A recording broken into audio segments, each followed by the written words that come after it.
Lena never meant to stop walking, but the house at the end of the fog street felt like it was watching her. The windows were dark, yet something inside seemed awake, waiting for a decision. Evan laughed behind her, pretending bravery, though his fingers shook around his phone. He said it was just another abandoned place, but his voice cracked like he already knew that was a lie. Riku kicked the rusted gate open with unnecessary force, eager to prove fear couldn't touch him. The metal screamed loudly, echoing deeper than it should have, as if the house answered back. Maya hesitated, clutching her sweater sleeves, eyes fixed on the doorway swallowing light. She whispered that rumors said people went missing here, but nobody bothered correcting her.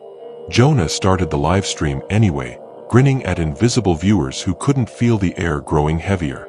He promised thrills, not realizing the house had its own audience already watching.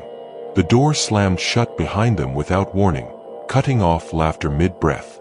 The lock clicked once, calmly, like a decision had just been finalized. Lena rushed to the handle, twisting until her palms burned, but the door refused to move. Panic crept in quietly, replacing jokes with shallow breathing and shared glances. Evan checked his phone and frowned as the signal vanished completely. Before he could comment, the screen lit up with a call from an unknown number already ringing. Riku answered confidently, expecting a prank, but only silence answered back. Beneath that silence, something breathed, slow and patient, listening. The call ended, and every hallway light flickered on at once. Long corridors stretched further than the house's exterior ever suggested, bending perspective like a bad memory. Maya noticed symbols scratched into the walls, overlapping and frantic, like someone had tried to leave instructions with broken fingernails. None of them could read the warning.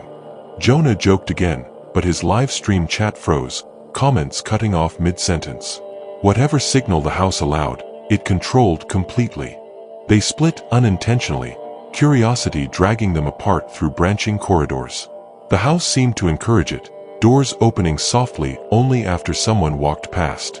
Lena and Evan entered a library where books lay scattered like discarded thoughts. One shelf rattled gently, as if something behind it had shifted its weight. Riku climbed the stairs alone, boots echoing louder with every step. He told himself fear was for weaker people, unaware the house loved confidence most. Maya found a dining room with a table set for guests who never arrived. Plates were smeared with dried blue stains that didn't look like paint. Jonah followed strange noises into a storage room, still narrating bravely. The door closed behind him, and for the first time, he stopped talking. In the library, Evan found a notebook labeled Progress Log. Every page listed tasks, keys, and penalties, like rules to a game no one agreed to play. Lena recognized the structure instantly, her chest tightening. Her late brother used to design games like this, cruel ones that punished hesitation. A distant scream tore through the house, sharp and brief. Every hallway light dimmed afterward, as if something had been fed.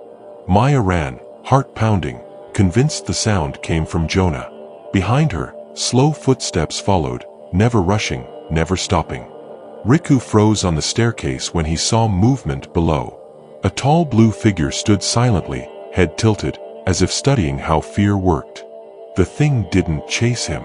It waited. That somehow felt worse, like it already knew where Riku would run next. Lena and Evan heard heavy breathing through the walls, synced with their own. The house was learning them, memorizing their rhythm. A speaker crackled to life overhead, announcing calmly that the first phase had begun. No one recognized the voice, yet it sounded familiar to all of them. The message ended with a rule: collect 3 keys to unlock the exit. Failure, it promised, would be educational. Maya hid inside a pantry, covering her mouth to silence sobs. Blue liquid dripped under the door, stopping inches from her shoes. Riku sprinted, confidence shattered, boots slipping on polished floors. Behind him, something heavy began to move faster. Jonah's live stream suddenly reconnected, showing only static and muffled screams. Viewers thought it was staged. It wasn't. Lena realized the house wasn't random. It mirrored guilt, fear, and unfinished business. And it had chosen her as the one who understood the rules best. Evan asked her the question everyone avoided. Who built this? Lena didn't answer, because she was starting to fear she already knew. A key clattered across the floor nearby, sliding to a stop by Lena's feet. No one had thrown it. The speaker crackled again, sounding pleased. "Progress acknowledged," it said softly. Somewhere in the house, Jonah's screaming stopped. The silence afterward felt final. Maya squeezed her eyes shut, knowing the house rewarded stillness sometimes. She didn't know how long she could stay quiet. Riku burst into the library, locking eyes with Lena. For the first time, he begged for help instead of pretending strength. The floor vibrated gently beneath them, like a heartbeat growing stronger. Something was moving closer, guided by fear. Lena clenched the key, making a decision she swore she'd never face again. This time, she wouldn't freeze. A massive shadow spilled into the doorway, stretching impossibly long. The Azure Warden had found them. The speaker announced the next phase had begun, and this time, the house expected a sacrifice. The Azure Warden stepped forward, each movement deliberate, like it enjoyed being seen. The air turned cold enough to sting lungs, and every instinct screamed that running would only make things worse. Riku bolted anyway, crashing through shelves and knocking books loose like panicked birds. The house groaned approvingly, as if rewarding the wrong choice. Lena grabbed Evan's sleeve and pulled him the opposite direction, forcing herself to think instead of scream. The notebook rules echoed in her head like a countdown. Somewhere behind them, Riku's footsteps stopped abruptly. There was no scream this time, only a wet sound the house swallowed quickly. The speaker chimed softly, announcing a life deducted. Evan stumbled, finally understanding the rules were literal. Maya crept out of the pantry, convinced the danger had passed. Blue footprints marked the floor, leading deeper into the house like a trail meant just for her. She followed despite herself, every step driven by the need to know who had died. The house rewarded curiosity with a door clicking open ahead. Inside, she found Jonah's phone lying face up, screen still streaming static. No body, no blood, just absence. The static shifted, briefly forming Jonah's face, frozen in terror.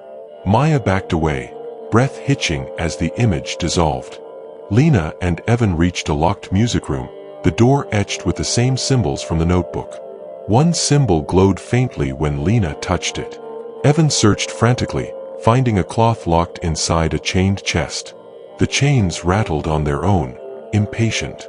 As Lena unlocked the chest, a child's laugh echoed from nowhere.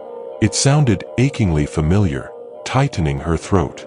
Maya ran as the Azure Warden appeared at the end of the hall, head tilting like it recognized her fear specifically.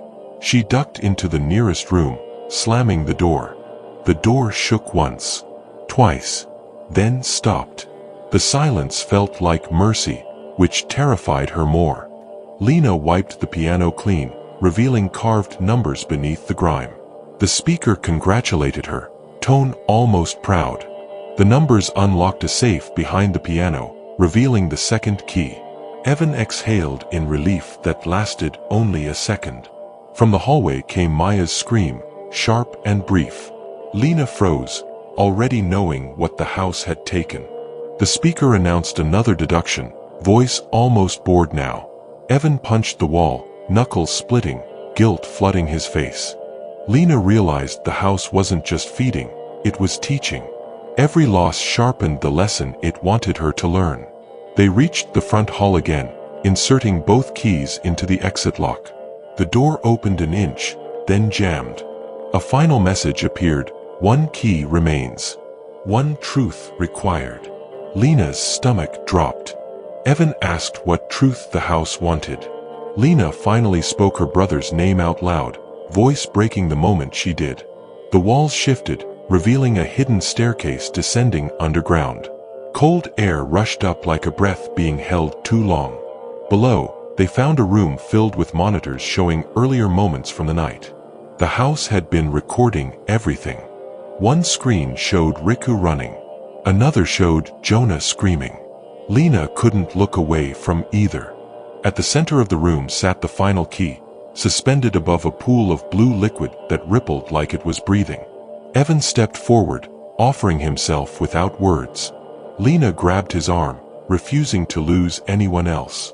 The Azure Warden emerged from the shadows behind them, blocking the stairs. Its presence felt heavier than gravity. The speaker explained calmly that the truth was not sacrifice, it was acceptance. Lena finally understood what the house mirrored. She admitted her guilt for surviving when her brother didn't, for turning pain into silence. The pool began to still. The final key lowered gently into her hands. The Azure Warden stepped back, interest fading. They ran for the stairs as the room began collapsing, monitors shattering one by one. The house was finished teaching.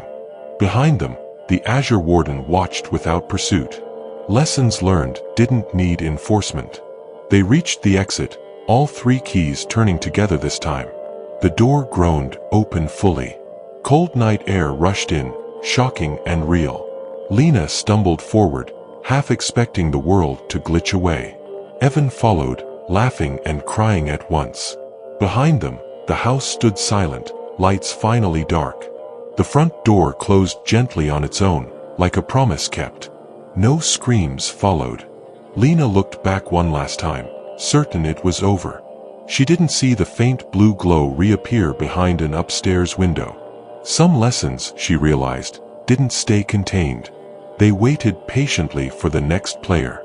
Weeks passed, but Lena's sleep never returned to normal. Every night, she dreamed of corridors rearranging themselves, patiently waiting for her to notice something she missed.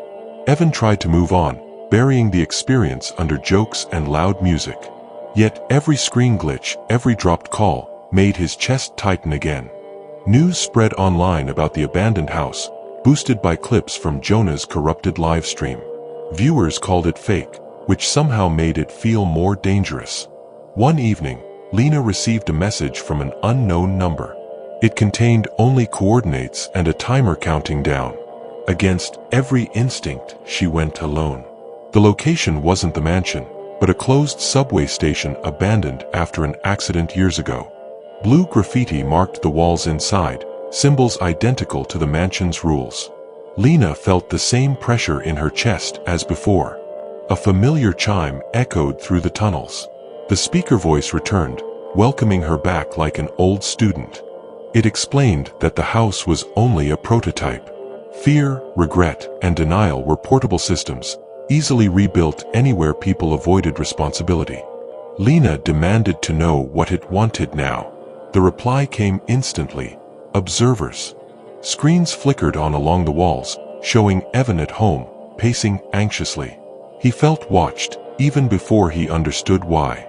The system explained calmly that players learned faster when someone cared enough to watch them fail. Lena's stomach twisted. She refused, backing away from the screens. The lights dimmed instantly, punishing hesitation just like before. From the far end of the station, something tall stepped into view. The blue glow returned, stronger than ever. Lena understood then, the warden wasn't the creator. It was enforcement, built from every ignored cry and unpunished cruelty. She ran, footsteps echoing wildly through the empty station. Behind her, the warden matched her pace perfectly. An exit gate loomed ahead, half crushed and sparking. The timer on her phone hit 0. The speaker announced a new rule: once activated, the system could only be stopped by someone choosing to stay. Lena thought of her brother, of silence disguised as strength. She stopped running. The Azure Warden slowed, clearly confused. No one had ever stopped willingly before. Lena spoke calmly, admitting fear without apology. She said she would stay, but only if the system let the others go. The screens around them flickered violently. Somewhere above ground, Evan's phone went dark. The speaker paused longer than ever before, processing something it wasn't designed to understand: choice without escape. Slowly, the Azure Warden stepped aside. The exit gate sparked, then slid open fully. Lena didn't move. She waited until the lights beyond the gate stabilized into something normal. The speaker asked its final question: if she stayed, what would she do inside the system forever? Lena answered without hesitation. She would watch. She would intervene. She would break the pattern. The light surged upward, racing through tunnels, wires, and walls like veins filling with blood. Above ground, Evan felt the pressure lift suddenly. For the first time in weeks, he breathed easily. The mansion miles away collapsed inward, blue light extinguishing like a dying star. Deep underground, Lena watched systems rewrite themselves around her. The house was gone, but the game remained. The Azure Warden knelt, no longer a hunter but a guard awaiting instruction. Lena understood her role wasn't punishment, it was interruption. Someone had to step between fear and consequence. On a city street weeks later, a group of teens laughed outside another abandoned building. A timer appeared on one phone. The timer froze. The screen went black. Confusion replaced excitement. Somewhere unseen, Lena watched, finger hovering over an unseen switch. She didn't activate it. The teens walked away, bored and disappointed, never knowing how close they'd come. The Azure Warden turned its head slightly, as if asking permission. Lena nodded once. Not every lesson needed terror. Some only needed interruption at the right moment. Above ground, the city continued unaware, shadows stretching long at night. The game waited, dormant. And somewhere between worlds, Lena stayed alert, ready, watching, refusing to look away ever again. Time stopped feeling linear where Lena stayed. Moments from the city drifted past her like reflections on dark glass, each one carrying a choice that could spiral into something worse. The system no longer spoke in commands. It asked questions now, uncertain, as if learning from the very hesitation it once punished.